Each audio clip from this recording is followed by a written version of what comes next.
Okay, Peter. So, great show, great matchroom show this weekend. And I wanted to talk about the fight of the night, the Ebanie Bridges Shannon Courtenay fight.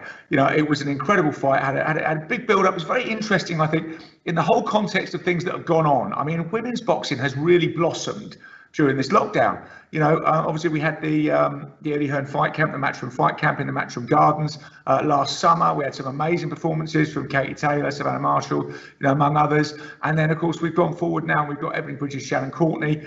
The build up to this fight was very interesting. And, as you know, I've got a declared interest. We've had Ebanie on this show a few times, talking, very personable, great to chat to, very insightful, obviously knows her boxing very well as well.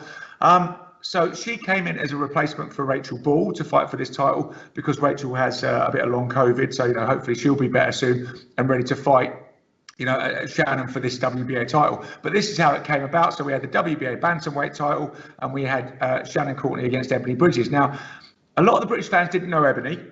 And coming into this fight, she didn't have a high profile, but she was, she obviously looks fantastic and she had a bit of a profile because of the weigh-ins. She tends to wear this lingerie, which looks incredible. She looks good, she chats well. And so she was getting a lot of attention for that. And that was heavily criticised by Shannon Courtenay, particularly, saying, look, this is not about a lingerie contest coming in, what she's going to wear at the weigh-in. It's all about what happens in the ring. And Ebanie, to be fair to her, was saying, yes, it is all about what happens in the ring.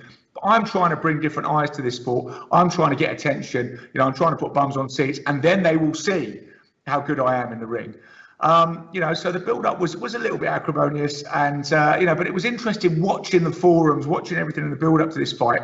Ebanie did get slated quite a bit. All right, that when she had the weigh-in, she came in wearing what she wore. It kind of broke the internet. It was shared everywhere. You noticed people in the gym looking at it and everything else, and talking about it. But there was a lot of yes, but she can't fight on the forums. Yes, but she can't fight was the constantly repeated mantra. And this is a joke. And people were saying, this is a gift for Shannon Courtenay. Shannon Courtenay shouldn't be fighting Ebanie Bridges for a world title. All right, they obviously haven't had a lot of pro experience between them, and they can't be blamed for that because the talent pool isn't that deep. It's getting deeper all the time, but it's not that deep in women's boxing compared to men's.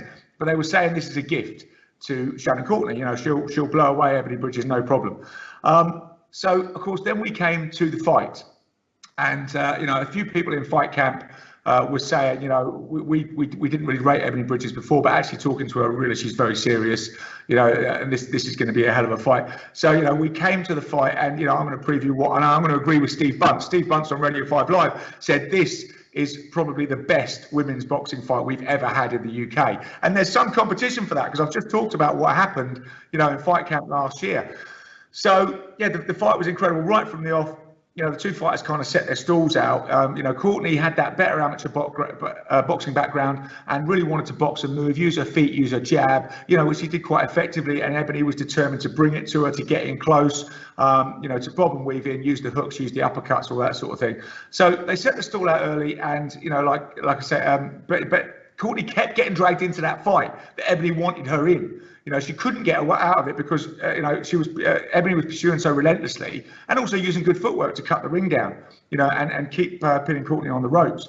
So, that was the first round. The second round, Ebanie came on very strong. She did look so strong in there. She did look absolutely ball strong, and it was relentless. The pace was relentless. Obviously, the women boxed 2-minute rounds. It was 10 2-minute rounds. Neither fighter had been 10 rounds before. They'd both been 8. So, it was a bit of unknown territory for them. But, the pace was relentless. The shots were just firing off all the time. And there were lots of skills on display. Like I say, you very much had Ebanie pursuing it, making the fight, constantly coming forward, constantly putting pressure on Courtenay. You had Courtenay, tangling her with it when she could, when she had to, but some great shots, moving off on the jab and using her feet. So it was great boxing skills on display, as well as great tenacity. And the fight was swinging backwards and forwards. They were both having success with their respective styles, and Ebanie was having success with the jab, and Courtenay was having success inside sometimes. So it ebbed and flowed like any great fight does. And it was great action.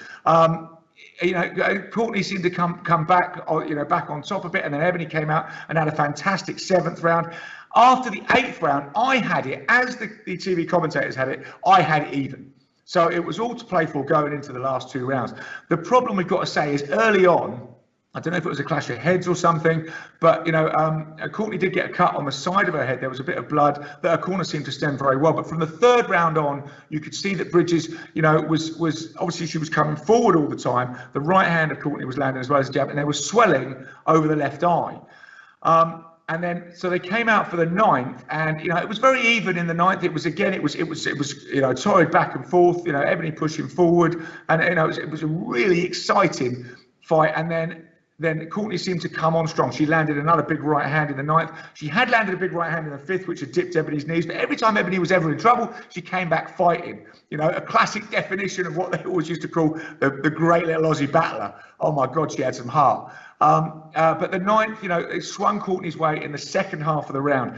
And this was the point, I believe, when Ebanie stopped being able to see out of the left eye. The swelling was very big, and so that round, the ninth round, I thought was clearly carried because of the second minute by Courtenay. So Ebanie went down and sat down on a stool at the start of the ninth round. The thing is, with no crowds at the moment, you can hear exactly what's going on in the corner. And Ebanie did sit down on the stool and say, "I can't see out of my left eye anymore," and the left eye was completely shut.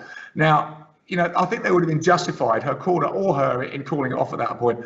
I don't know if people really realise how bad it is, an injury like that in boxing, because and it reminded me of the Chris Eubank in his last fight of a cruiserweight against Carl Thompson. He had a swelled eye like that. He couldn't see out of, and the ref stopped the fight. So what that means is that you can't really see the right hands coming. And as she's a come forward fighter, and Ebanie was suffering with the right hands that were coming over from Courtenay. So it's a really bad injury. It also ruins your depth perception. So you can't exactly see where the other opponent is. So not only are you going to catch shots, especially from the right hand that you don't see coming, you're also not going to really struggle to land your own, because you can't really judge exactly where your opponent is. And obviously in boxing, such a fast-moving sport. But Ebanie came out for the 10th round, and she kept going, and she kept pursuing Courtenay. She made a real fight of it. Courtenay decided to get up on her toes, use the jab and move. Thought she'd obviously done enough, stay out of trouble. But it was a very competitive 10th round. At the end of it, I had Courtenay winning by 1, maybe 2 rounds. I thought that the scorecards were very unfair. They didn't do justice to what was a back and forth, ebb and flow fight. It was absolutely superb. And again, but obviously Courtenay got the decision, and fair play to her. She's a world champion. It's brilliant to come back from that Rachel Paul defeat, and she really proved her mettle in there, as Ebanie did. And again, I come back to that Steve Bunce thing, which is give it sort of the validity of not just me saying it, but I think it was the best, women's boxing match that we've had in this country. It was incredible, and it had everything. It had great skills, and it had great heart. It had ebb and flow. It had everything you want from a great, intense boxing match. And at the end, like I said, I had Courtenay just ahead. I didn't think the scorecards were very fair. It didn't reflect the fight and the effort that Ebanie had put in. But I think the important thing is, I then went back on the forums. I was looking at what people were saying again, and fair play. There was a lot of people on there who tipped their hats. And what else could they say but she can fight? She really can fight. So after all that criticism, I think she won through. So it was definitely, for Ebanie Bridges, a moral victory. She's not just about the good looks and the way in.